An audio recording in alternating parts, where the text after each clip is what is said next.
दुनिया भर में 3 मई को यानी कि आज के दिन विश्व प्रेस स्वतंत्रता दिवस मनाया जाता है।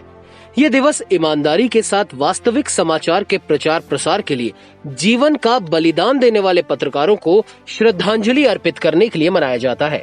साथ ही ये दिन अभिव्यक्ति की स्वतंत्रता को बनाए रखने और उसका सम्मान करने की प्रतिबद्धता की बात करता है। यूनेस्को ने साल 2021 में विश्व प्रेस स्वतंत्रता दिवस की थीम लोगों के अच्छे के लिए सूचना यानी कि information as a public good रखी है। यूनेस्को के मुताबिक ये थीम दुनिया के तमाम देशों के लिए महत्व रखती है। ये बदलते संचार तंत्रों की पहचान करती है जो हमारे स्वास्थ्य, मानवाधिकार, लोकतंत्र और संधारणीय विकास पर असर डालते हैं। यूनेस्को की सिफारिश के बाद संयुक्त राष्ट्र महासभा ने दिसंबर 1993 में विश्व प्रेस स्वतंत्रता दिवस मनाने की घोषणा की थी। विश्व प्रेस स्वतंत्रता दिवस की उपज 1991 में विंडहोक में हुई यूनेस्को कॉन्फ्रेंस से हुई थी। ये कॉन्फ्रेंस 3 मई को खत्म हुई थी जब स्वतंत्र, आत्मनिर्भर और बहुलवादी प्रेस के लिए ऐतिहासिक विंडहोक घोषणा पत्र अपनाया गया था। आइए जानते हैं प्रेस की स्वतंत्रता पर भारत की स्थिति।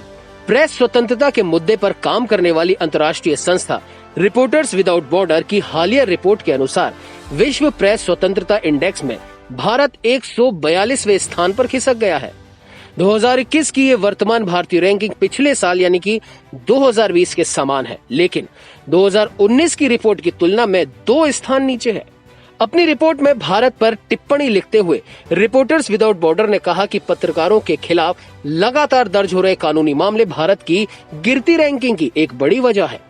रिपोर्ट में स्पष्ट तौर पर कहा गया है कि भारत में आपराधिक धाराओं को उन लोगों, खासकर पत्रकारों के विरुद्ध प्रयोग किया जा रहा है जो अधिकारियों की आलोचना कर रहे हैं।